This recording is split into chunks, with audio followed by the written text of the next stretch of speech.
major functionalities. This is what we're going to be talking about. See, we have to understand, at a high level, a company can be divided into three main, customer relationship management side, or the customer side of the company can be divided into three main departments: marketing, sales, service. Okay. There are typical and processes that these companies use. Typical means by and large that's what they do. As part of sales, we know actually marketing a whole lot more than we know sales, because most of us don't have the background in large account selling. We just have the background marketing. Marketing processes, they procure lists. The department will buy the list from something. Let's say the company is Dell. They buy the list from from various companies, or from maybe City from Yellow Pages. They will call them. They will call people. They will call those list people, each and every person they'll call. While calling, the callers will follow a set of questions, right? Based on the answers, a lead will be generated, which will be passed on to sales rep for selling. So marketing is over. As far as civil term is concerned, this is what we call as marketing, like cold calling or hot calling and things like that. There are so many other things like procuring lists. We all know that we just cannot start calling people from Yellow Pages. There are so many different processes to it. There are so many versions, or there are many sub processes to it. One of the sub processes I can definitely think of is for example, Dell. They just don't call everybody. What I have seen is, just as you take an internet connection, I've seen that they give me a call. Looks like their process is just as they go to various cable companies, and whosoever has taken the cable recently, they take their list and they call them. So there is more likelihood, there is a higher likelihood of a hit, that they will not be having a laptop and they might end up buying one from you. Is it right? So that's about procuring lists. Similarly, when they call people, while calling people, you must have heard of call centers in India and all that, outbound call centers. That's what we are talking about. This is an outbound call center. So an outbound call center is not just about calling. It's just not to have call facility. There are many ways to increase the productivity of the people when they're calling. Like one of the things I have heard of is, list will be loaded into the system. System will be dialing it. Whosoever is free, he will get the person engaged to that. They call it automatic call dialers, right? ACDs. There are so many other ways to increase productivities. Siebel is not an ACD, but Siebel should be should be integrable with these ACDs if Siebel has to prosper in the marketing world. Actually, I'm not sure whether Siebel can, but I think it is possible. Okay. The callers will follow a set of questions, right? So there should be a set of questions, and there should be some set of, it should not be huge essay that people can answer. There should be certain options that we'll be choosing. On the basis of that, have you ever gone to websites and you basically what the functionalities that they ask you? For example, let me just, when you subscribe to this magazine called as Information Week, you can get the free subscription. But they ask you thousands of questions about your job role in the company, what your company does, and so on and so forth. That's basically, they are getting the information, although not by calling, by this website, and they will sell it to other companies. Had they been selling those products, they would have really used it for their own sales rep. Point is, they are getting your data, and based on your data inputs, they will classify it, and they will target for different products.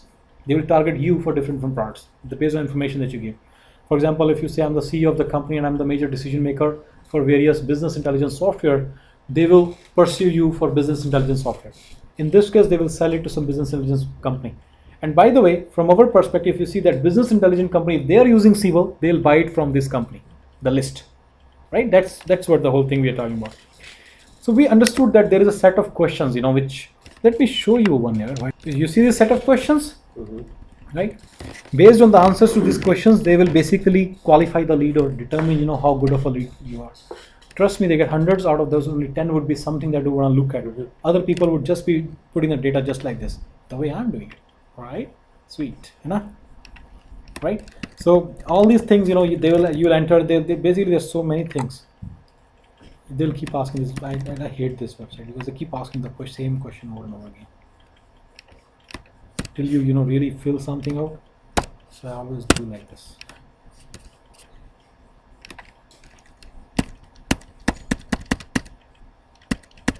Okay, so if you go ahead, you'll see that you have to answer other questions.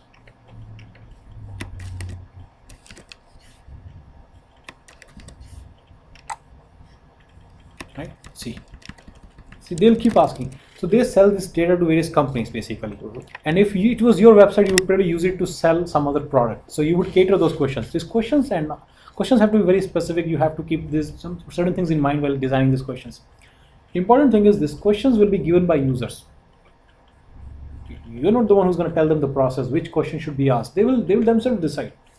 You will help them design the solution for it. How the when you say user, you're talking about the customer. Business users. The business user. So when you say user, that is business user. Okay. Yeah. Sometimes you call them the business. Company rep. Exactly. One more thing. Sometimes you call them business. Sometimes you call them business user. Sometimes you call them user. And well, see, I've heard you use business user. I sometimes get confused with user. Perfect. Okay, but main thing is sometimes they are also called as business. This is a very interesting word which is used in my company a lot. They call them business. Who will do this? Business will do it. And person will wonder who. Based on the answers. So there should be certain like qualifying rules. Like if something is more than this, if he's a CEO, this and his job role is CEO and in the product he showed in this thing, then he should be targeted for this product. There are so many rules that can be built around it. So you should be able to build those rules. Then it should be passed on to sales rep for selling. There are so many things about it, right? You send what all data, the account, the contact data, whether that contact data can be trusted upon, whether the account can be trusted upon, what all the response. This is the response that is the answers that the user will, the customer will give to the user or the business user or the sales rep. That response, whether he should be having the visibility. So basically you'll scan him the whole lead. This is what we talked so far, and depending upon the process. That's pretty much the marketing thing, but there's so many small points to it. For example, now we understand the business process. What a good functioning system would need for all this? Procuring lists. Procuring list will not be done in Siebel, of course. Procuring list will be done by some person. He comes and he loads the list into Siebel. Siebel must have an import list functionality. Is it right? Right? Then lists, there are certain standard formats of lists. Right? Siebel should be like easy to load list. And see, one other thing is we can import a lot of data into Siebel. What we are really talking about is the GUI import. Siebel should be able to import the data from GUI itself. Just as we exported the data, remember, Siebel should be able to import the data. So this is a very unstable functionality in Siebel. It doesn't work properly usually. Okay. Other than that, standard format of list, import list, standard format of list. Then there should be data scrubbing rules. Like when you're importing list, obviously you don't want to call the previous people again. So if you have already called him, then he should get deleted from the new list. Something like that. So we call it data scrubbing rules.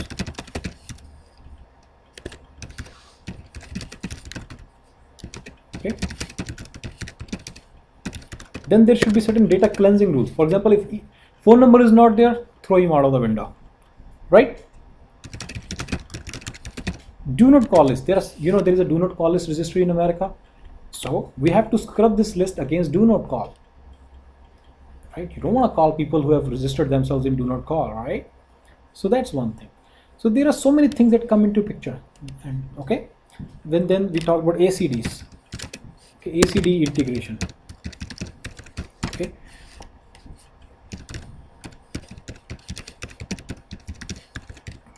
Right? They will call people. They should be able to look at the number. There should be some easy way to dial the number. It should not be they have to punch the number. They'll make mistakes while dialing the number. We don't want to decrease their productivity. There should be an easy way to dial the number from the list itself. Other thing is they should be able to see their last name, first name. There are definitely certain data that they need to look at, right? They also, while they're calling people, they should be able to look. So telephone integration. There should be callers will be follow a set of questions. There should be a way for the managers of the callers to say, I want this new set of questions to be asked today, right? Setting up questions and answers. That's a very important functionality that you need. Then there should be a flow in the questions. If the answer is yes, then these set of questions should be asked. Right? Based on the answers, a lead will be generated. All the rules. Right? While asking questions, offers of your company should be visible. Right? There are so many things that come into picture, right, boss? Mm-hmm.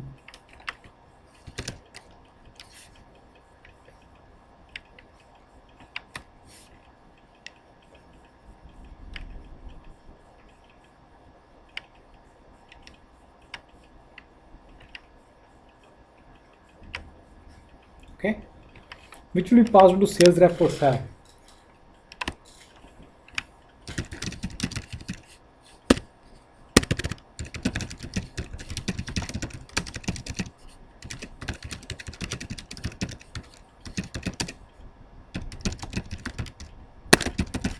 Right?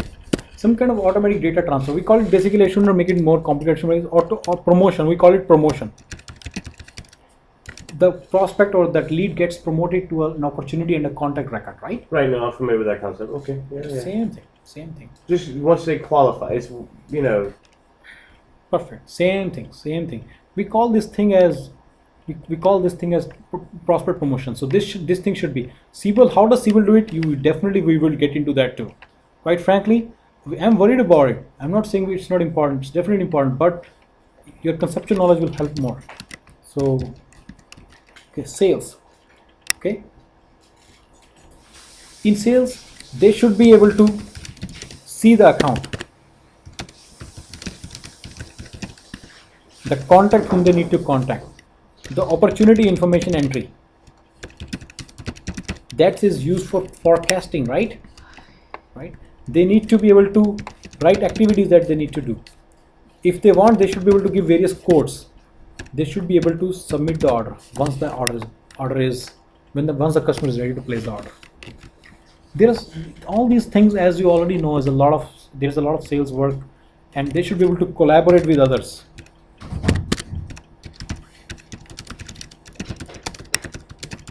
Right?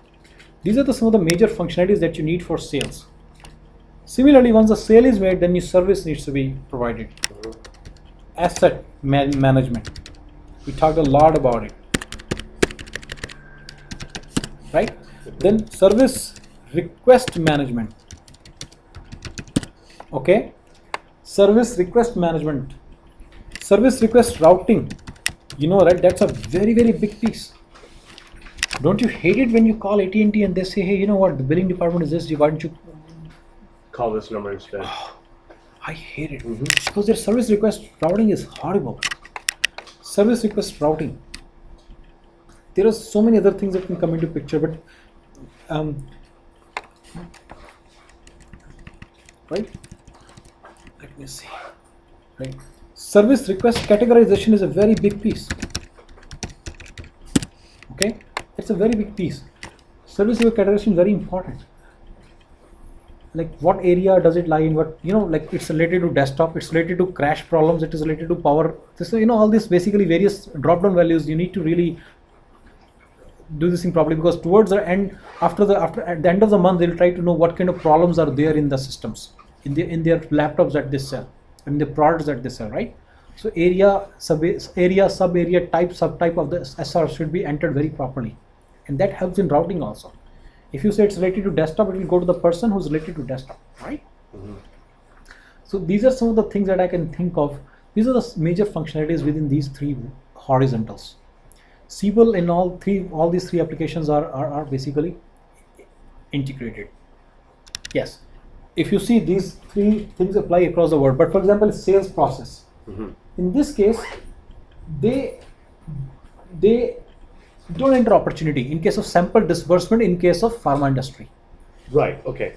And a signature is especially required when they're dropping the sample. But account and content management is their activities there. So there will be a little bit difference between the industry process and the generic process that Siebel supports. So let's go in communication vertical. What do you think? how much account management will be present in communication vertical. What do they say?